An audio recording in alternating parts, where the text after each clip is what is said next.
Hello everyone, my name is Abhishek Gupta and I welcome you all on this edutech platform. So guys, आज की इस session में हम लोग बात करेंगे online and offline delivery channels के बारे में और इसके कुछ पेरिफेरल कंसेप्ट्स को भी हम लोग समझेंगे। So this is lecture number 22 under our Sankalp series.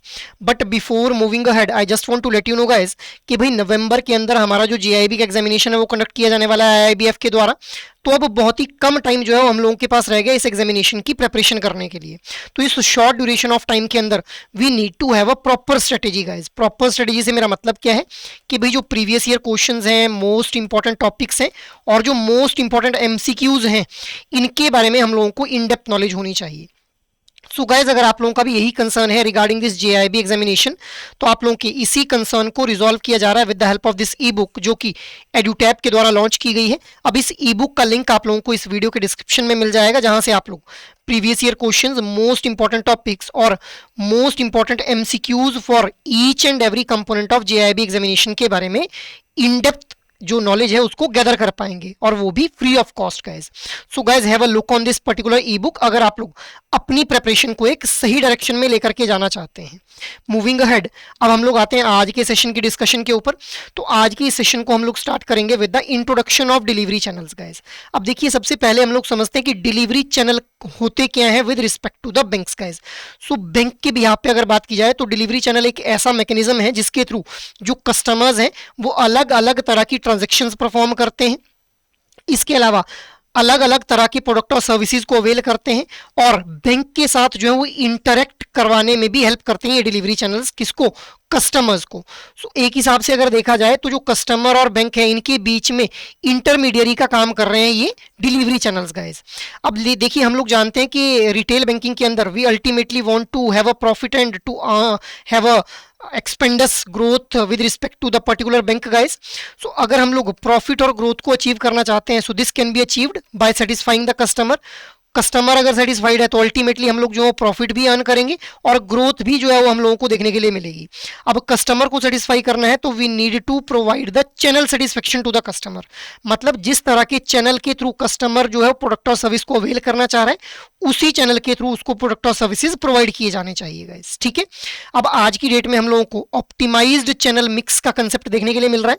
So multi channels के थ्रू जो है वो प्रोडक्ट और सर्विसेज को डिस्ट्रीब्यूट किया जा रहा है मोस्ट ऑफ द बैंक्स के द्वारा, सो दैट एक टोटल कस्टमर एक्सपीरियंस जो है वो प्रोवाइड किया जा सके। टोटल कस्टमर एक्सपीरियंस का मतलब क्या है कि भाई कस्टमर को बेस्ट एक्सपीरियंस जो प्रोवाइड किया जा सके इन टर्म्स ऑफ डिलीवरी चैनल्स। मतलब जिस भी डिलीवरी चैनल के थ्रू कस्टमर चाहता है उसी डिलीवरी चैनल के थ्रू उसको प्रोडक्ट और सर्विसेज प्रोवाइड किए जाने चाहिए। सो ये प्रैक्टिस जो मोस्ट ऑफ द बैंक्स के द्वारा वैसे तो ऑप्ट की जा रही है। अब आज की डेट में हम लोगों को बेस्ट फिट अप्रोच जो है वो बैंक्स के द्वारा फॉलो करते हुए देखने को लिए मिल रही है। बेस्ट फिट अप्रोच का मतलब क्या है कि ऐसे customers who are tech savvy in nature. Tech savvy मतलब जो टेक्नोलॉजी के साथ जो अच्छी तरह से जो है वो अपने आप को जो है वो वेल अवर्स समझते हैं, या फिर टेक्नोलॉजी फ्रेंडली कस्टमर्स जिनको हम बोल सकते हैं, उन कस्टमर्स के द्वारा रिमोट चैनल्स को प्रेफर किया जाता है for availing the product and services of the bank. जबकि ऐसे customers who are conservative in nature, conservative मतलब who are not that much tech friendly, तो उनके द्वारा जो है वो फिजिकल चैनल को ही अभी भी प्रेफर किया जाता है for availing the product and services. So जिस तरह के कस्टमर को हम लोग जो है वो depending upon the need of the customer, अगर हम लोग उस कस्टमर की नीड को सेटिस्फाई करने के लिए उसी तरह के चैनल के थ्रू प्रोडक्ट और सर्विस प्रोवाइड करवा पाएंगे तो अल्टीमेटली हम लोग कस्टमर को भी सेटिस्फाई कर लेंगे और प्रॉफिट और ग्रोथ को भी अचीव कर पाएंगे गाइस। ठीक है, मूविंग अहेड, अब हम लोग बात कर लेते हैं ऑफलाइन चैनल्स के बारे में, जिनको हम लोग डायरेक्ट चैनल भी बोल देते हैं। तो ऑफलाइन चैनल्स के अंदर सबसे पहले हम लोग डिस्कस करेंगे ब्रांच के बारे में। अब देखिए गाइज, बहुत सी रिसर्चेज जो है ये शो करती हैं कि भाई जो ब्रिक एंड मोर्टार फॉर्मेट है ये अभी भी सुप्रीम जो पोजीशन है इसने गेन की हुई है in term of offline delivery channels, या फिर हम लोग इनको फिजिकल या फिर डायरेक्ट चैनल्स भी बोल देते हैं। वाई? बिकॉज ब्रांचेस के थ्रू जो है वो एक टेंजिबिलिटी को इंट्रोड्यूस करने की कोशिश की जाती है। टेंजिबिलिटी के थ्रू कॉन्फिडेंस आता है कस्टमर्स में। अब हम लोग जानते हैं कि बैंकिंग खुद में ही एक इंटेंजिबल फॉर्म ऑफ सर्विस है। सो इंटेंजिबिलिटी, इस इंटेंजिबल फॉर्म ऑफ सर्विस के अंदर जब टेंजिबिलिटी इंट्रोड्यूस की जाएगी ब्रांच के थ्रू तो इससे कस्टमर्स को कॉन्फिडेंस फील होता है कि भाई मैंने अपना पैसा कहीं रखा हुआ है तो हाँ मैं फिजिकली देख पा रहा हूँ कि भाई ये ब्रांच थी, यहाँ पे इस जगह पे इस फलाने पर्सन को जो था वो मैंने अपना अमाउंट दिया हुआ था। तो टेंजिबिलिटी के थ्रू कॉन्फिडेंस इंस्टिल किया जाता है कस्टमर्स के अंदर। इसके अलावा कस्टमर्स के साथ एक बेटर रिलेशनशिप बिल्ड करने में भी हेल्प करती हैं ब्रांचेस। अब कस्टमर्स के साथ रेगुलर वे के अंदर इंटरेक्ट किया जाता है बैंक के इंप्लॉयज़ के द्वारा, जो ब्रांच के इंप्लॉयज़ हैं, तो उससे एक बेटर रिलेशनशिप मेंटेन होता है, क्योंकि रेगुलर बेसिस के ऊपर जब इंटरेक्ट करेंगे तो एक स्ट्रॉन्ग बॉन्ड हम लोगों को देखने के लिए मिलता है between the branch employee and the customer guys. इसके अलावा डायरेक्ट कम्युनिकेशन देखने के लिए मिलती है हम लोगों को, जिससे एक बेटर अंडरस्टैंडिंग डेवलप होती है between the bank and the customer. जो कस्टमर है वो बैंक के परस्पेक्टिव को समझ पाता है और जो बैंक के इंप्लॉइज हैं वो कस्टमर के परस्पेक्टिव को ईजिली समझ पाते हैं। बॉन्डिंग जो है वो स्टाफ के साथ क्रिएट हो जाती है कस्टमर की, जिस वजह से जो कस्टमर है वो लॉयल हो जाता है। लॉयल होने का मतलब है कि उसकी जो कस्टमर लाइफ टाइम वैल्यू है वो इंक्रीज होती हुई देखने के लिए मिलती है हम लोगों को। इसके अलावा जो ब्रांच का लेआउट और एम्बियंस है ये भी एक फील गुड फैक्टर जो है वो जनरेट करते हैं। अब आप लोग ट्रेडिशनल ब्रांचेज में पहले जाते थे तो वहाँ पे क्या होता था कि लंबी लंबी क्यूज लगी होती थी, बहुत जो ज़्यादा जो है वो भीड़ भड़ाका हम लोगों को वहाँ पे देखने के लिए मिलता था। बट आजकल की जो मॉडर्न ब्रांचेज हैं वहाँ पे हम लोगों को जो है वो एक वेल ऑर्गेनाइज्ड तरीके से जो है वो लेआउट देखने के लिए मिल रहा है। तो जिस वजह से ये जो ब्रांचेज हैं these have gained the supreme position in terms of providing the product and services to the customer in category of direct या फिर offline channels guys. Moving ahead, next हम लोग बात कर लेते हैं ब्रांच लेआउट के बारे में। अब गाइस देखिए ब्रांच लेआउट का मतलब क्या है। जैसे ही आप लोग किसी भी ब्रांच में एंटर करते हैं तो ब्रांच के बाहर जो है वो एक सिक्योरिटी गार्ड बैठे रहते हैं। यहाँ पे कियोस्क मशीन्स जो है वो इंस्टॉल्ड रहती हैं। तो मान लो कि आपने जो है वो अपनी एफडी ओपन अप करवानी है, तो आपने इनसे सिक्योरिटी गार्ड से पूछा कि मुझे अपनी एफडी ओपन अप करवानी है, तो इन्होंने कहा कि आप जो है वो काउंटर नंबर 3 पे चले जाइए, वहाँ पे जो है वो रीमा नाम के मैम बैठे हुए हैं, she will help you out to open a FD. आप यहाँ पे चले गए, आपने यहाँ पे एफडी के बारे में जो भी इंक्वायरी करनी थी या ओपन अप करवानी थी वो करवा ली। अब आपने इनसे पूछा कि मैम मुझे जो है वो कुछ इन्वेस्टमेंट करनी है, तो मुझे इन्वेस्टमेंट के रिगार्डिंग आप कुछ बता सकते हैं। इन्होंने कहा कि सर आप काउंटर नंबर 1 पे चले जाइए, यहाँ पे जो है वो राहुल सर बैठे हुए हैं, वो आप लोगों को बता देंगे कि भाई किस तरह से जो है वो आप लोग इन्वेस्टमेंट कर सकते हैं। तो ये इंडिविजुअल कस्टमर यहाँ पे काउंटर नंबर 1 के ऊपर आ गए। अब इन काउंटर नंबर 1 के ऊपर जब ये आए तो इन्होंने इन्वेस्टमेंट के रिगार्डिंग जो इन्फॉर्मेशन चाहिए थी वो ग्रैस्प कर ली। उसके बाद इन्होंने पूछा कि भाई मुझे जो है वो किसी तरह का लोन चाहिए, बट मैं उस लोन के लिए जो है वो एक कुछ रिलैक्सेशन बैंक की तरफ से चाहता हूँ, because I am your long term customer. तो इन्होंने कहा, राहुल जी ने कहा कि सर ये इसके बारे में आपको जो ब्रांच मैनेजर से बात करनी पड़ेगी। सामने जा करके देखिए इनका कैबिन है, आप यहाँ पे इनसे बात कर लीजिए। तो इससे हुआ क्या कि एक तो एफिशिएंसी प्रमोट होती हुई देखने के लिए मिल रही है। मतलब जो बैंक के इंप्लॉइज हैं दोज आर ऑल्सो अवेयर कि भाई किस तरह से जो है वो कौन से इंप्लॉय को कौन सा काम डेजिग्नेटेड है, तो एफिशिएंटली हर एक इंप्लॉय अपना काम कर पा रहा है। कोऑर्डिनेशन हम लोगों को जो है बढ़ता हुआ देखने के लिए मिल रहा है। एक अच्छे ब्रांच के लेआउट होने की वजह से इंप्लॉइज मोटिवेटेड रहते हैं, बिकॉज उनको पता है कि मेरा काम क्या है और मुझे किस तरह से जो है कस्टमर को केटर करना है, टैकल करना है। उनको अपने की रिस्पॉन्सिबिलिटी एरियाज पता रहते हैं। आफ्टर दैट कस्टमर की नज़रों में जो है गुडविल जनरेट होती है। कस्टमर की नज़रों में गुडविल जनरेट होने का मतलब क्या है कि कस्टमर को परेशान नहीं होना पड़ रहा है कि भाई मैं कहाँ जाऊँ, मुझे पता ही नहीं लग रहा है। बैंक के अंदर ब्रांच में एंटर तो हो गए पर किसको पूछूं, किससे बात करूं, ये ऐसा कुछ नहीं है। अगर प्रॉपर एक ब्रांच का लेआउट है तो कस्टमर जो है वो कस्टमर की एक गुडविल जनरेट हो जाती है with respect to the bank guys. इसके अलावा कॉस्ट भी ऑप्टिमाइज होती हुई देखने के लिए मिलती है अगर एक अच्छा ब्रांच का लेआउट हम लोगों को देखने के लिए मिल रहा है। ये हम लोगों ने लेआउट के बारे में बात कर ली। अब यही यहाँ पे लिखा हुआ है कि ब्रांच लेआउट है क्या है, system of locating the various service facility within the branch in order to deliver the most convenient service, ताकि कन्वीनियंस रहे, मतलब ब्रांच के स्टाफ को भी और जो कस्टमर बाहर से किसी सर्विस को अवेल करने के लिए आए हैं दोनों को जो है वो कन्वीनियंस रहे, सर्विसेज प्रोवाइड करने में भी और सर्विसेज अवेल करने में भी। अब गाइस देखिए जो टोटल ऑटोमेशन यहाँ पे ब्रांचेस की हम लोगों को देखने के लिए मिल रही है अक्रॉस द बैंक्स, और जो इम्प्लीमेंटेशन हुआ है कोर बैंकिंग सॉल्यूशन का, इसने ये जो सर्विस डिलीवरी का कंसेप्ट है इसको कंप्लीटली रेवोल्यूशनाइज कर दिया है। क्योंकि पहले क्या होता था कि हर एक ब्रांच इंडिविजुअल तरीके से काम करती थी, बट अब कोर बैंकिंग सॉल्यूशन जिसको हम लोग CBS भी बोल देते हैं, उनकी वजह से मल्टीपल ब्रांचेस को आपस में इंटीग्रेट किया जा रहा है। तो अब सर्विस डिलीवरी का कंसेप्ट ही चेंज हो गया है। मतलब अब जरूरी नहीं है कि अगर आप लोगों ने B1 ब्रांच से कोई सर्विस अवेल की तो आप लोग B1 ब्रांच में ही उसके रिगार्डिंग इंक्वायरी कर सकते हैं। आप B10 आप किसी दूसरे शहर में जाकर के उसी पर्टिकुलर बैंक की किसी भी ब्रांच में जाकर के अपनी प्रोडक्ट और सर्विस के रिगार्डिंग जो है वो इंक्वायरी कर सकते हैं गाइज। सो जो हम लोगों को टोटल ऑटोमेशन और ये जो कोर बैंकिंग सॉल्यूशन इंप्लीमेंट होते हुए देखने के लिए मिल रहे हैं, which are the result of technological advancements, तो इस वजह से जो सर्विस डिलीवरी का कंसेप्ट है वो कंप्लीटली रेवोल्यूशनाइज हो गया है गाइज। मूविंग अहेड, नेक्स्ट हम लोग ऑफलाइन या फिर जो हमारे डायरेक्ट चैनल्स हैं उसके अंदर बात कर लेते हैं स्पेशलाइज्ड ब्रांचेस के बारे में। अब the concept of branch has moved from plain vanilla approach to a more specialised approach. Plain vanilla approach का मतलब क्या है कि पहले क्या होता था कि एक ही ब्रांच के अंदर अलग अलग तरह के कस्टमर्स को केटर किया जाता था, वहीं पे रिटेल बैंकिंग के कस्टमर्स को केटर किया जा रहा है, कॉर्पोरेट कस्टमर्स को भी वहीं केटर किया जा रहा है, एसएमई कस्टमर्स को भी वहीं से प्रोडक्ट और सर्विसेज प्रोवाइड किए जा रहे हैं, ठीक है। इसके अलावा लोन की प्रोसेसिंग भी वहीं पे हो रही है। तो पहले होता था कि एक ही ब्रांच के अंदर सारे प्रोडक्ट और सर्विसेज जो है सभी तरह के कस्टमर्स को प्रोवाइड किए जाते थे, बट अब स्पेशलाइज्ड ब्रांचेस का कंसेप्ट एमर्ज होता हुआ देखने के लिए मिला है हम लोगों को। स्पेशलाइज्ड ब्रांचेस जैसे कॉर्पोरेट ब्रांच जहां पे कॉर्पोरेट अकाउंट्स को डील किया जाएगा, एसएमई ब्रांचेस के अंदर स्मॉल मीडियम एंटरप्राइजेस के जो हमारे अकाउंट्स रहेंगे उनको डील किया जाएगा, एग्री फाइनेंस ब्रांच के अंदर जो एग्रीकल्चर के रिगार्डिंग लोन्स वगैरह प्रोवाइड किए जा रहे हैं उनके रिगार्डिंग जो डीलिंग की जाएगी। After that personal banking and retail branch जहां पे पर्सनल बैंकिंग मतलब रिटेल बैंकिंग के प्रोडक्ट और सर्विसेज प्रोवाइड किए जाएंगे टू द रिटेल कस्टमर्स। इसके अलावा loan retail asset processing centre, अब कुछ ब्रांचेज ऐसी हैं जहां पे जो रिटेल लोन्स हैं उनको सिर्फ प्रोसेस करने का काम किया जा रहा है।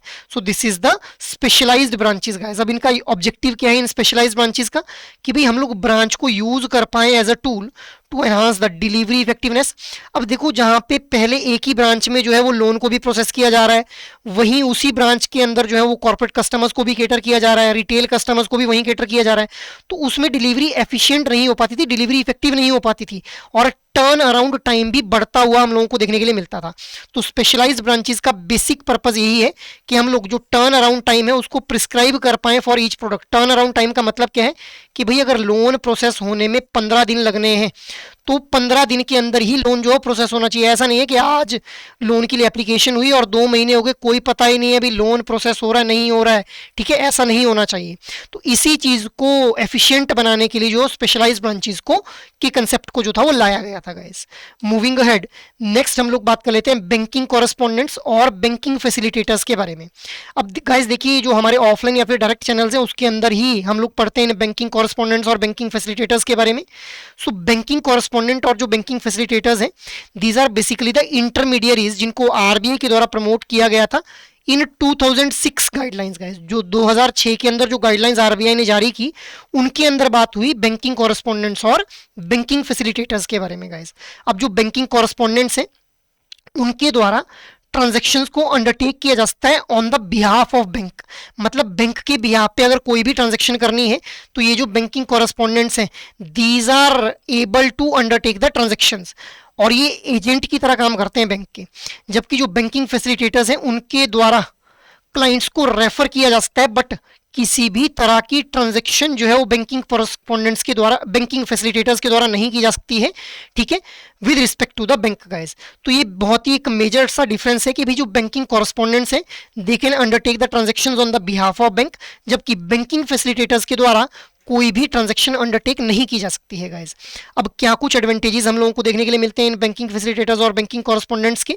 सो देखिए गाइस जो हमारे एडवांटेजेस हैं उनमें सबसे पहले आता है no need to create the new infrastructure. अब देखिए अगर मान लो एक बैंक है उसने रूरल एरिया के अंदर जो था वो अपने रीच को एक्सपेंड करना है तो उसको वहाँ पे ब्रांच सेटअप करनी पड़ती, बट बैंकिंग कॉरेस्पोंडेंट और बैंकिंग फैसिलिटेटर्स की हेल्प से उसका जो इंफ्रास्ट्रक्चर क्रिएट करने का जो कॉस्ट था उसके अंदर रिडक्शन देखने के लिए मिलती है हम लोगों को। फाइनेंशियल इंक्लूजन में हेल्प करता है क्योंकि एंड यूजर तक जो है वो बैंकिंग के प्रोडक्ट और सर्विसेज को पहुंचाया जा सकता है। डोर स्टेप बैंकिंग को फैसिलिटेट किया जाता है इन बैंकिंग कॉरेस्पोंडेंट्स और बैंकिंग फैसिलिटेटर्स के द्वारा। इसके अलावा better quality of assets as जो है वो प्रोवाइड किए जाते हैं। बेटर क्वालिटी ऑफ एसेट्स मतलब बेटर क्वालिटी ऑफ लोन्स जिनके डिफॉल्ट होने के चांसेस कम रहते हैं वो प्रोवाइड किए जा सकते हैं। वाई? बिकॉज जो कस्टमर्स हैं वो लोकल एनजीओज को भी जानते हैं, लोकल जो एनजीओज हैं वो उनके बारे में जानती हैं, कस्टमर्स के बारे में। पोस्ट ऑफिस के अंदर जो है वो रिकॉर्ड है उन जो कस्टमर्स हैं उनके बारे में। और जो बैंकिंग कॉरेस्पोंडेंट या फिर बैंकिंग फैसिलिटेटर है those are also the localized persons. So उनको जो है वो अच्छी तरह से जानकारी होती है कि भाई कौन सा कस्टमर जो डिफॉल्ट कर सकता है कौन सा डिफॉल्ट नहीं करेगा। So better quality of assets can be disbursed.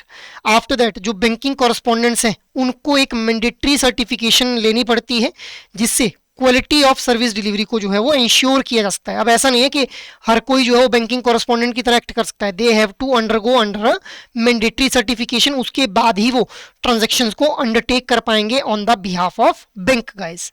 Moving ahead, next हम लोग बात कर लेते हैं ई चैनल्स के बारे में। अब ई चैनल्स को हम लोग जो है इलेक्ट्रॉनिक चैनल्स बोल देते हैं या फिर इनको हम लोग ऑनलाइन चैनल्स के नाम से भी जानते हैं गाइस। सो ई चैनल्स में सबसे पहले हम लोग बात कर लेते हैं एटीएम्स के बारे में गाइस। अब देखिए एटीएम्स, एटीएम क्या होते क्या है ATMs? ATMs are the self service banking terminal. आप लोग काफी अच्छी तरह से अवेयर हैं एटीएम्स के बारे में, बट यहाँ पे हम लोग जो है वो कुछ कंक्रीट फैक्ट्स को डिस्कस करेंगे regarding this ATMs. ATM stands for automated teller machine guys. So these are the self service banking terminal जो कि कस्टमर्स को अलाउ करते हैं to perform a variety of banking transaction without the need of human assistance. बिना human assistance के हम लोग जो है एटीएम्स के थ्रू अलग अलग तरह की बैंकिंग ट्रांजेक्शन्स को परफॉर्म कर सकते हैं। अब जब एटीएम्स इन्वेंट नहीं हुए थे या फिर प्रैक्टिस में नहीं आया था एटीएम्स को यूज करना, उससे पहले डेजिग्नेटेड एम्प्लॉयज के द्वारा जो था वो काम किए जाते थे। एक एम्प्लॉय को डेजिग्नेट किया जाता कि भाई आप लोग कैश जो है वो अगर कस्टमर ने डिपॉजिट करना है तो वो काम आपका है, आप जो कस्टमर के कैश को जो है वो डिपॉजिट करवाने में हेल्प करेंगे। अगर किसी को चेकबुक की रिक्वेस्ट करनी है, एक डेजिग्नेटेड एम्प्लॉय को जो था वो काम दे दिया जाता था कि भाई आप जो है वो चेकबुक रिक्वेस्ट का काम जो है संभालेंगे। बट एटीएम के आने से क्या हुआ कि सेल्फ सर्विस मतलब अपने आप सेल्फ हेल्प करके जो है कस्टमर्स अपनी कुछ ट्रांजैक्शंस परफॉर्म कर सकते हैं with the help of this ATMs guys. अब अगर हम लोग फर्स्ट एटीएम की बात करें, so it was set up by HSBC bank in 1987 in Mumbai. Mumbai के अंदर 1987 के अंदर पहला जो एटीएम था वो सेटअप किया गया था बाय दिस एचएसबीसी बैंक। अब ऑब्जेक्टिव्स क्या थे एटीएम्स को सेटअप करने के? बैंक्स के लिए ऑब्जेक्टिव क्या थे कि भाई सर्विस कॉस्ट को कम करना है, ठीक है, और कस्टमर के बिहाफ पे अगर बात की जाए सो कस्टमर्स को कन्वीनियंस प्रोवाइड करनी है in term of location and time. कैसे? अब पहले क्या होता था कि 9 से 5 बजे के बीच में ही कस्टमर्स कैश विड्रॉ और डिपॉजिट कर पाते थे या फिर अदर ट्रांजेक्शन्स को अंडरटेक कर पाते थे। बट एटीएम्स की हेल्प से क्या हुआ कि भाई आप लोग 9 से 5 बजे के बाद भी, मतलब जरूरी नहीं है कि 9 से 5 बजे के बीच में ही आप लोगों को ट्रांजैक्शंस परफॉर्म करनी है, 5 बजे के बाद और 9 बजे से पहले भी आप लोग जो कैश को डिपॉजिट विड्रॉ कर सकते हैं। इसके अलावा टाइम लोकेशन में भी कन्वीनियंस हम लोगों को देखने के लिए मिलती है। अब जरूरी नहीं है कि आपको जो है वो ब्रांच में विजिट करके ही अपने फंड्स को विड्रॉ या डिपॉजिट करवाना है या फिर अदर ट्रांजैक्शंस परफॉर्म करनी है। आप लोग जो है वो अपने नियरेस्ट एटीएम के ऊपर जा करके जो है ट्रांजैक्शंस को परफॉर्म कर सकते हैं। सो इन ऑब्जेक्टिव्स के साथ में जो था वो एटीएम्स को सेटअप किया गया था। अब 2 तरह के एटीएम्स हम लोगों को बेसिकली ब्रॉडर वे के अंदर देखने के लिए मिलते हैं, on site ATMs and off site ATMs. On site ATMs कौन से एटीएम्स होते हैं? Which are located within the branch, उनको हम लोग क्या बोल देते हैं? ऑन साइट एटीएम्स बोल देते हैं। और ऑफ साइट एटीएम्स कौन से होते हैं? Which are located far away from the branch, जहां पे ब्रांच नहीं है और बट वहां पे एटीएम हम लोगों को देखने के लिए मिल रहा है। जैसे कोई रूरल एरिया है, सेमी अर्बन एरिया है, या फिर कोई हम लोगों को जो है वो कोई एयरपोर्ट एरियाज देखने के लिए मिल रहे हैं, लॉन्जेस देखने के लिए मिल रहे हैं, शॉपिंग मॉल्स देखने के लिए मिल रहे हैं। तो उन एटीएम्स को जहां पे ब्रांचेस लोकेटेड नहीं है, सिर्फ एटीएम हम लोगों को देखने के लिए मिल रहे हैं, उन एटीएम्स को हम लोग क्या बोल देते हैं? ऑफ साइट एटीएम्स बोल देते हैं गाइस। मूविंग अहेड, अब हम लोग बात कर लेते हैं नेशनल फाइनेंशियल स्विच के बारे में। देखिए गाइस, नेशनल फाइनेंशियल स्विच के बारे में वैसे ऑलरेडी हम लोग बात कर चुके हैं अपने लास्ट सेशंस के अंदर, बट फिर भी यहाँ पे एक ओवरव्यू मैं आप लोगों को देता हूँ। नेशनल फाइनेंशियल स्विच है क्या है?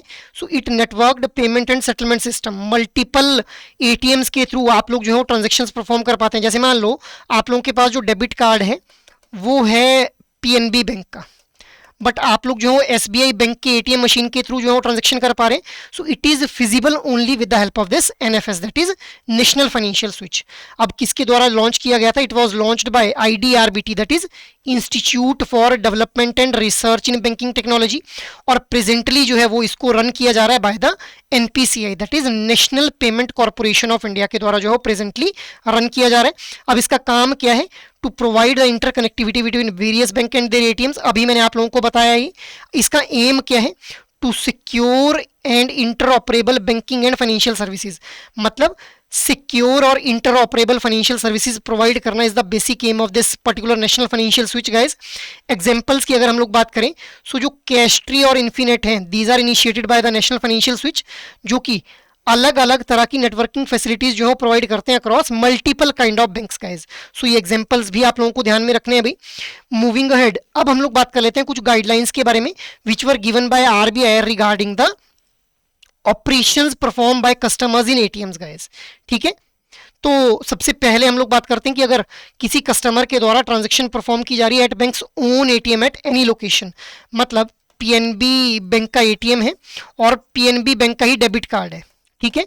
तो किसी भी लोकेशन के ऊपर अगर सेम बैंक के एटीएम के द्वारा, सेम बैंक के डेबिट कार्ड के द्वारा सेम बैंक के एटीएम के ऊपर अगर ट्रांजैक्शन परफॉर्म की जा रही है, so minimum 5 free transactions are allowed in a month to the customer including financial and non financial transaction. अब यहाँ पे फाइनेंशियल ट्रांजैक्शंस का मतलब क्या है? कैश विड्रॉ करना, कैश डिपॉजिट करना। नॉन फाइनेंशियल ट्रांजैक्शंस का मतलब क्या है? चेकबुक की रिक्वेस्ट करना, अकाउंट स्टेटमेंट की रिक्वेस्ट करना, ठीक है, बैलेंस इंक्वायरी की रिक्वेस्ट करना, ये सारी हमारी जो हो जाती है ये है non financial transactions guys. So minimum 5 free transaction जो अलाउ की गई हैं। आफ्टर दैट सेकंड जो गाइडलाइन है that is regarding transaction at any other banks ATM at metro location. मतलब अब आप लोगों का जो डेबिट कार्ड है वो पीएनबी बैंक का है, बट आप लोग एसबीआई की एटीएम मशीन के ऊपर जो है वो ट्रांजैक्शन करना चाहते हैं at the metro location that is metropolitan city. तो उस केस में मिनिमम 3 फ्री ट्रांजैक्शन जो है एक महीने में अलाउ की गई हैं कस्टमर्स के लिए, including financial and non financial transaction at 6 metro locations that is Mumbai, New Delhi, Chennai, Kolkata, Bengaluru and Hyderabad guys. अगर इसके अलावा 3 से ज़्यादा अगर ट्रांजैक्शन की जाएंगी तो 21 रुपीज़ पर ट्रांजैक्शन जो है वो पेनल्टी लगाई जाएगी कस्टमर के ऊपर। After that next is choice to bank.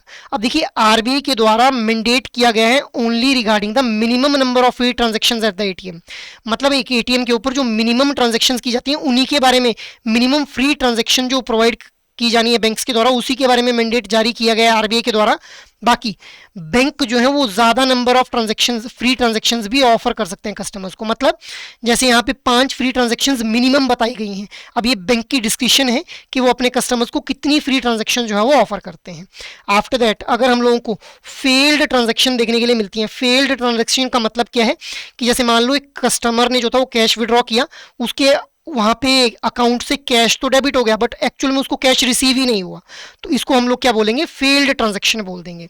तो अगर कोई भी हम लोगों को फेल्ड ट्रांजैक्शन का केस देखने के लिए मिलता है तो bank need to resolve the customer complaint by recrediting the customers account. Customer के अकाउंट को रिक्रेडिट करना पड़ेगा बैंक को, और इसके लिए जो मैक्सिमम टाइम पीरियड रखा गया है दैट इज T+5 डेज। सो जिस दिन ट्रांजैक्शन हुई उसके 5 दिन के अंदर अंदर जो है वो बैंक को रिक्रेडिट करना पड़ेगा कस्टमर के अकाउंट को गाइस। बट अगर कंप्लेंट लॉन्च नहीं की जा रही है with in 30 days of transaction, मतलब मान लो कि 5 मई को जो है वो ट्रांजैक्शन हुई, फेल्ड ट्रांजैक्शन हुई, अब इसके 30 दिन के अंदर अंदर, 30 डेज के अंदर अंदर अगर कंप्लेंट लॉन्च नहीं की जा रही है कस्टमर के द्वारा, तो उस केस में किसी भी तरह की जो कंपनसेशन है वो कस्टमर को प्रोवाइड नहीं की जाएगी। सो ये हम लोगों ने आरबीआई की गाइडलाइंस के बारे में बात कर ली गाइस। मूविंग अहेड नेक्स्ट हम लोग बात कर लेते हैं व्हाइट लेबल एटीएम्स के बारे में। अब गाइस व्हाइट लेबल एटीएम्स क्या हैं? These are basically the ATMs which are setup, owned and operated by non banking entities. जो नॉन बैंकिंग एंटिटीज हैं उनके द्वारा इन एटीएम्स को सेटअप, ओन और ऑपरेट किया जाता है। अब इन एंटिटीज को हम लोग क्या बोल देते हैं? व्हाइट लेबल एटीएम ऑपरेटर्स बोल देते हैं। अब ये जो व्हाइट लेबल एटीएम्स है दीज आर बेसिकली, इनके पीछे जो रेगुलेटरी बैकिंग है, ये मतलब ये किस रेगुलेशन के अंडर जो है वो ये एक्ट करते हैं या फिर एक्शंस परफॉर्म करते हैं? So these are authorised under payment and settlement system act 2007 by the Reserve Bank of India guys. अब कारण क्या था व्हाइट लेबल एटीएम्स को सेटअप करने का? To increase the geographical spread of ATMs for increase and enhanced customer service specially in the semi urban और rural areas. अब कई बार आप लोगों ने देखा होगा कि एटीएम्स के ऊपर किसी भी बैंक का लोगो हम लोगों को देखने के लिए नहीं मिलता है। उन एटीएम्स को बेसिकली हम लोग क्या बोलते हैं? व्हाइट लेबल एटीएम्स बोलते हैं, बिकॉज उन एटीएम्स को सेटअप, ओन और ऑपरेट किया जाता है by the non banking entity guys.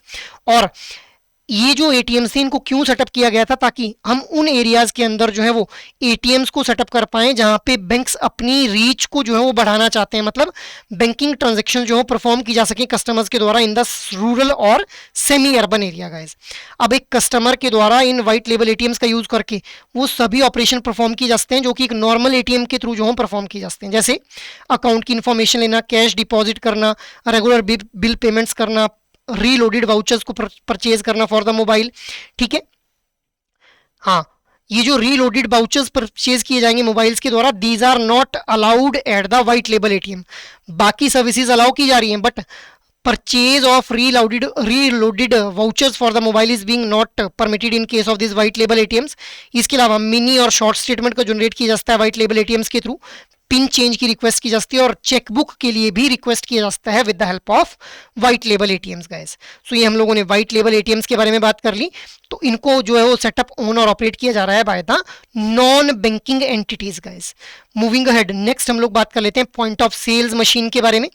अब देखिए guys, point of sales machine की अगर बात की जाए तो जब भी एक कस्टमर जो है वो परचेज करते हैं, पॉइंट ऑफ सेल्स मशीन को हम लोग क्या बोलते हैं, पीओएस मशीन्स भी बोल देते हैं, इस तरह की हम लोगों को देखने के लिए मिलती है। तो जब भी एक कस्टमर के द्वारा मर्चेंट एस्टेब्लिशमेंट के ऊपर किसी भी तरह के गुड्स और सर्विसेज को परचेज किया जाता है तो पॉइंट ऑफ सेल्स टर्मिनल जो है वो कस्टमर को फैसिलिटेट करते हैं कि भाई उन गुड्स और सर्विसेज के बदले में जो पेमेंट करनी है that payment can be done by the help of these point of sales terminal. So ये हम लोगों ने देखा पॉइंट ऑफ सेल्स टर्मिनल के द्वारा जो है वो कस्टमर्स को हेल्प किया जा रहा है कि भाई वो गुड्स और सर्विसेज के जो पेमेंट करनी है that payment can be done by the customer to the merchant establishment guys. अब दो तरह के पॉइंट ऑफ सेल्स टर्मिनल हम लोगों को देखने के लिए मिलते हैं, electronic cash register and second one is the dial up terminal guys. अब ये जो हमारे इलेक्ट्रॉनिक कैश रजिस्टर्स हैं इनके अंदर जो पेमेंट हम लोगों को देखने के लिए मिलती है वो हम लोगों को रियल टाइम के अंदर जो पेमेंट सेटल होती हुई देखने के लिए मिलती है। So net settlement can occur in real time for online terminals. Online terminal इन्हीं को बोला जा रहा है, ये जो इलेक्ट्रॉनिक कैश रजिस्टर है। और जो डायल अप टर्मिनल्स हैं उनको हम लोग क्या बोल रहे हैं, ऑफलाइन टर्मिनल्स बोल रहे हैं। इनके अंदर स्टोर और फॉरवर्ड मोड के अंदर जो है वो सेटलमेंट होती हुई देखने के लिए मिलेगी, मतलब रियल टाइम के अंदर जो है वो सेटलमेंट नहीं होती है। यहाँ पे बैचेस के अंदर जो है वो हम लोगों को स्टोर एंड फॉरवर्ड मोड में सेटलमेंट होती हुई देखने के लिए मिलती है। अब यहाँ पे जो चार्जेस रहते हैं पॉइंट ऑफ सेल्स टर्मिनल के केस में, उन चार्जेस को स्प्लिट किया जाएगा between the card issuing bank, bank that owns the POS terminal, merchant and card company that is Mastercard, Visa और RuPay guys. So these are the entities जिनके बीच में चार्जेस स्प्लिट किए जाते हैं जब भी पॉइंट ऑफ सेल्स टर्मिनल के थ्रू ट्रांजैक्शन की जाती है गाइस। मूविंग अहेड, अब देखिए आरबीआई के द्वारा 2008 के अंदर बोला गया कि भाई ये जो पॉइंट ऑफ सेल्स टर्मिनल है इनके थ्रू कैश भी विड्रॉ किया जाता है with a limit of 1000 rupees. But धीरे धीरे इस लिमिट को जो था वो इंक्रीज कर दिया गया। अब जो पॉइंट ऑफ सेल्स टर्मिनल है उनके थ्रू टीयर 3 और टीयर 4 सेंटर्स के अंदर 2000 रुपए तक का जो कैश विड्रॉल है वो पर कार्ड किया जा सकता है, जबकि टीयर 1 और टीयर 2 सेंटर्स के अंदर अभी भी ये लिमिट कितनी है, 1000 रुपीज ही जो है वो रखी गई है गाइस। मूविंग अहेड, नेक्स्ट हम लोग बात कर लेते हैं मोबाइल बैंकिंग के बारे में। सो गाइस देखिए, mobile banking is also a form of online delivery channel. So banks को परमिट किया गया है कि भाई वो मोबाइल बैंकिंग सर्विसेज जो है ऑफर कर सकते हैं after obtaining necessary permission from department of payment and settlement system under the Reserve Bank of India. तो जिस भी बैंक के द्वारा मोबाइल बैंकिंग सर्विसेज ऑफर की जाएंगी उस बैंक को पहले जो है रिजर्व बैंक ऑफ इंडिया की इस पर्टिकुलर डिपार्टमेंट से परमिशन लेनी पड़ेगी। Only after that these mobile banking services can be offer to the customer. अब क्या कुछ आरबीआई की गाइडलाइंस जो है फॉलो की जाएंगी जब भी मोबाइल बैंकिंग की जो सर्विसेज हैं वो ऑफर की जाएंगी। So know your customer guidelines, anti money laundering and combating terror financing. Why? Because देखिए अगर मोबाइल बैंकिंग सर्विसेज ऑफर की जा रही है और मान लो कोई एक कस्टमर है जिस कस्टमर के द्वारा इस मोबाइल बैंकिंग सर्विस का यूज करके जो टेररिस्ट फंडिंग है उसके अंदर जो है वो इस फंड अपने फंड्स को जो है वो चैनलाइज करने का काम कर रहा है मोबाइल बैंकिंग के थ्रू, तो अल्टीमेटली जो है वो फिर एक थ्रेट हो सकता है for the economy as well as for the bank itself. So क्या कुछ एक्टिविटीज जो है मोबाइल बैंकिंग के अंदर अंडरटेक की जा सकती हैं, मतलब कस्टमर्स क्या कुछ जो है मोबाइल बैंकिंग के थ्रू जो है वो सर्विसेज अवेल कर सकते हैं। बैलेंस की इंक्वायरी करना, मिनी स्टेटमेंट की रिक्वेस्ट की जा सकती है, बिल्स की पेमेंट की जा सकती है, टिकट्स को बुक किया जा सकता है, शॉपिंग की जा सकती है और फंड्स को भी ट्रांसफर किया जा सकता है with the help of mobile banking guys. ठीक है, अब मोबाइल बैंकिंग के अंदर ही हम लोग जो है वो IMPS को डिस्कस कर लेते हैं, that is immediate payment service guys. So immediate payment service IMPS it is being operated by national payment corporation of India. So ये ऑफर करती है instant 24/7 inter bank electronic fund transfer service mobile phones के through. So inter bank electronically मतलब different banks के बीच में जो है फंड्स को इलेक्ट्रॉनिकली ट्रांसफर किया जा सकता है 24/7 मैनर के अंदर with the help of mobile phones itself. अब ये जो फैसिलिटी है ये प्रोवाइड की जाती है NPCI के द्वारा through it's NFS switch. NFS के बारे में अभी हम लोगों ने बात की, नेशनल फाइनेंशियल स्विच के थ्रू जो है वो ये फैसिलिटी प्रोवाइड की जा रही है यहाँ पे। अब पहले क्या होता था कि यहाँ पे जो ट्रांजेक्शन्स की लिमिट थी वो 50,000 रुपए पर कस्टमर हम लोगों को देखने के लिए मिलती थी, जिस लिमिट को अब एलिमिनेट कर दिया गया है आफ्टर पर्टिकुलर रिव्यू गाइस। अब बैंक्स को जो है वो ऑथराइज किया गया है कि भाई वो पर ट्रांजैक्शन लिमिट खुद जो है वो सेटअप कर सकते हैं based on their risk assessment with the board approval. Risk मतलब किस तरह के कस्टमर को जो है वो ये सर्विसेज प्रोवाइड की जा रही है, आईएमपीएस की सर्विस प्रोवाइड की जा रही है, depending upon the risk associated with that customer, banks के द्वारा जो है वो ये लिमिट अब खुद सेट की जा सकती है गाइज। पर बैंक कैसे सेट करेंगे? बोर्ड ऑफ डायरेक्टर्स के अप्रूवल के बाद, ठीक है। अब आईएमपीएस के थ्रू तीन हम लोगों को जो है वो तीन तरह से जो है वो हम लोगों को देखने के लिए मिलता है कि आईएमपीएस के थ्रू जो है वो ट्रांजैक्शन परफॉर्म की जाती है। सबसे पहले यूजिंग मनी मोबाइल आईडी, जिसको हम लोग एमएमआईडी बोल देते हैं, which is a 7 digit code and a mobile number. So this is the first way जिसकी हेल्प से हम लोग जो है आईएमपीएस के अंदर पेमेंट कर पाते हैं या फिर ट्रांजैक्शंस परफॉर्म कर पाते हैं। Second way is the IFS code and account number. Third one is the Aadhaar number, that is Aadhaar based remittance services जो है वो प्रोवाइड की जाती है with the help of IMPS. मतलब आधार नंबर के थ्रू भी जो है वो ट्रांजैक्शंस परफॉर्म की जा सकती हैं इन case of IMPS guys. Moving ahead, next हम लोग मोबाइल बैंकिंग में ही डिस्कस कर लेते हैं यूपीआई के बारे में। यूपीआई क्या है? Unified payment interface guys. अब इसको भी एनपीसीआई के द्वारा जो था वो लॉन्च किया गया था। It is a unique mobile application based payment solution, जिसके अंदर पेमेंट अमंग पीयर्स, मतलब जो पीयर्स हैं, जो कलीग्स हैं, मतलब एक दूसरे के साथ में जो है अगर किसी भी तरह की ट्रांजैक्शन करनी है, पीयर टू मर्चेंट नहीं बोला जा रहा है, यहाँ पे बोल रहा है अमंग पीयर्स, मतलब पीयर टू पीयर अगर ट्रांजैक्शन करनी है तो बेसिकली उसके लिए जो था वो यूपीआई को लाया गया था, ठीक है। It allows identification of customer through email like ID. UPI ID हम लोगों को देखने के लिए मिलती है, जैसे ईमेल आईडी हमारी होती है वैसे ही यूपीआई आईडी भी हम लोगों को देखने के लिए मिलती है, जैसे HDFC@OKHDFC, इस तरह से कुछ हम लोगों को जो है वो आईडी देखने के लिए मिलती है, जिसके थ्रू कस्टमर्स को आइडेंटिफाई किया जा सकता है। After that unified payment interface जो है वो परमिट करता है कि भाई मोबाइल ऐप के थ्रू या फिर इंटरनेट के थ्रू भी जो है वो पेमेंट की जा सकती है। यहाँ पे जो पेमेंट है that can be sender initiated as well as the receiver initiated. मतलब जैसे मान लो एक कस्टमर है, एक इंडिविजुअल है ए, दूसरा इंडिविजुअल है बी। अब इस ए ने बी से जो है कुछ गुड्स और सर्विसेज खरीदी, अब इस ए ने जो है बी को पेमेंट करनी है, या फिर इसने ए ने बी से जो था वो कुछ अमाउंट उधार लिया था, इसने इसको पेमेंट करनी है with the help of UPI.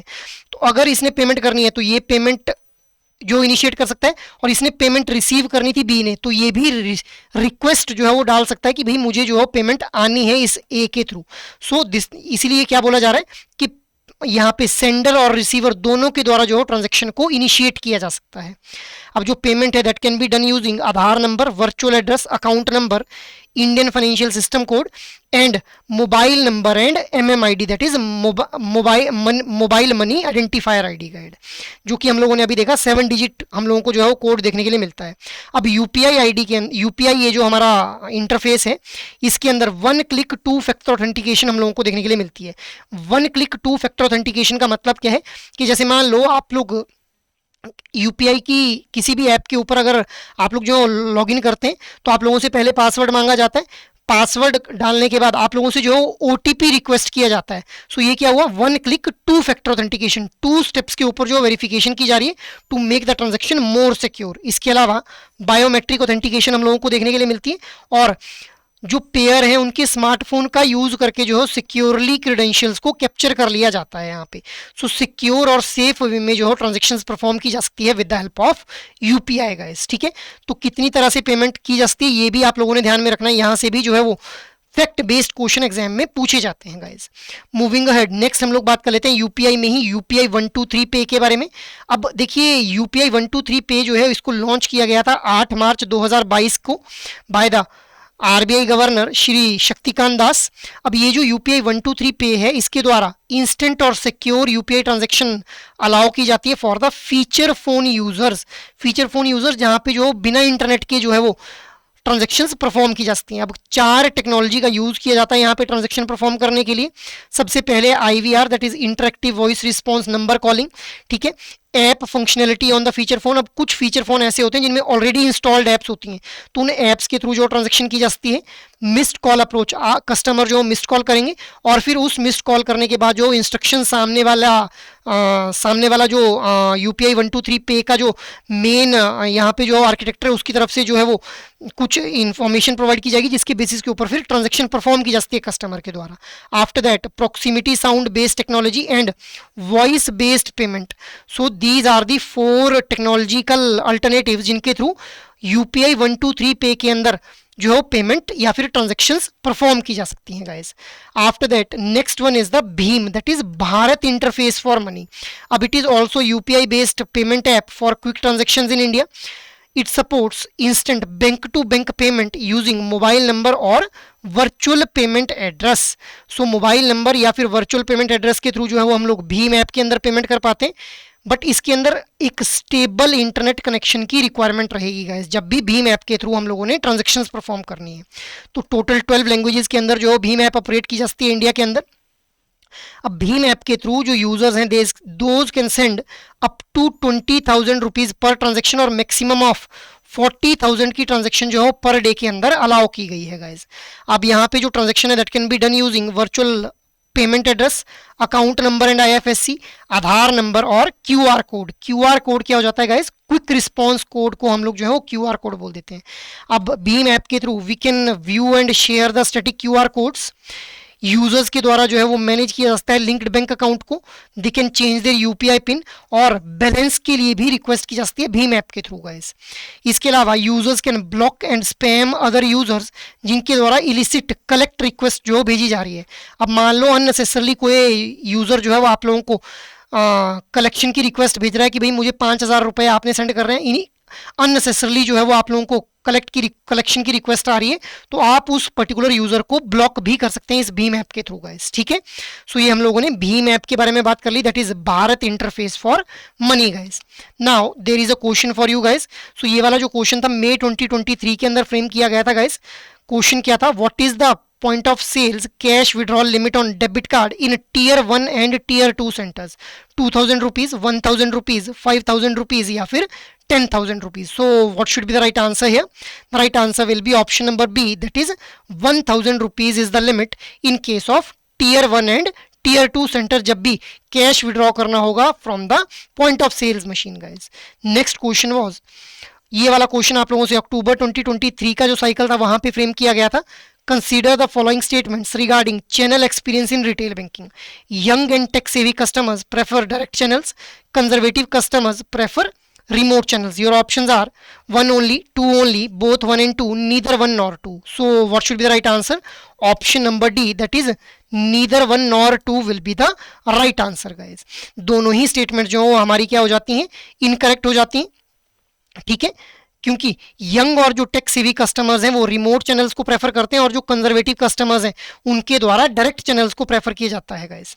Next question is, अब ये वाला क्वेश्चन आप लोगों से अक्टूबर 2023 के साइकिल में ही फ्रेम किया गया था। Which of the following statement is true? National financial switch allows a bank to network its ATMs so that customers can withdraw cash from the ATMs of their bank only. Cashtree and Infinet are networking arrangements under National Financial Switch. Your options are 1 only, 2 only, both 1 and 2, neither 1 nor 2. So what should be the right answer here? The right answer will be option number C, that is both 1 and 2 guys. So ये दोनों ही statement जो हमारी बिल्कुल सही हो जाती हैं. So that is why option C will be the right one here guys. ठीक है, moving ahead. Next one is, which of the following can be undertaken through mobile banking? अब ये वाला क्वेश्चन जून 2024 साइकिल के एग्जामिनेशन में frame किया गया था। Mini statement, balance enquiry, easy online transactions and all of the above guys. So what should be the right answer here? The right answer will be option number D. Mobile banking के through हम लोग mini statement की request भी कर सकते हैं, balance की inquiry भी की जा सकती है और ऑनलाइन ट्रांजैक्शंस भी परफॉर्म की जा सकती हैं guys. That is why option D यहाँ पे जो है बिल्कुल सही आंसर हो जाएगा। Next question is, which of the following is not true regarding point of sales machine? अब this question was framed in June 2024 cycle examination. Your options are, the cash withdrawal limit is rupees 500 only. Point of sales is used for making payment at merchant establishments. Bank have agreed to cap charges for cash withdrawal using POS. POS can process both debit and credit card transaction. Not a true statement यहाँ पे पूछी गई है। Right answer will be option number D. So point of sales machine के through सिर्फ debit card transactions को जो है वो प्रोसेस किया जा सकता है गाइस। ठीक है, सो ऑप्शन डी जो है वो यहाँ पे बिल्कुल सही आंसर हो जाएगा। Moving ahead, next question is, which of the following is an example of use of of site ATMs. ये जो क्वेश्चन था ये जून 2024 के अंदर फ्रेम किया गया था गाइज। अब ऑप्शंस क्या हैं आप लोगों के, an ATM located inside a bank branch, an ATM located in a shopping mall, an ATM at the bank headquarter, an ATM within the bank premises. So off site ATM का example पूछा गया है, option B will be the right one here guys. Moving ahead, next question is white label ATMs are owned and operated by Reserve Bank of India, owned and operated by non-scheduled commercial banks, owned and operated by non-banking entities, owned and operated by scheduled commercial banks. अब ये वाला question भी आप लोगों से अक्टूबर 2024 के अंदर जो था वो फ्रेम किया गया था guys. So what should be the right answer है? The right answer will be option number C, कि भाई जो व्हाइट लेबल एटीएम्स हैं these are owned and operated by non bank entities guys. ठीक है, moving ahead, next question is question number 8, that is with respect to the banking correspondent and banking business facilitators, choose the option that correctly identifies the true statement. Statement 1 क्या बोल रही है? Bank business correspondents are permitted to make transactions on the behalf of bank. Bank business facilitators are permitted to personally do financial transactions. One advantage of the banking correspondent channel is its cost effectiveness in scaling the banking model. All banking correspondents are required to undergo a mandatory certification process before functioning as a business correspondent. अब options क्या हैं आप लोगों के? Statement 1, 2 and 3 are true. Statement 1, 3, 4 are true. Statement 2 and 4 are true. Statement 1, 2, 3 and 4 are true. So what should be the right answer here?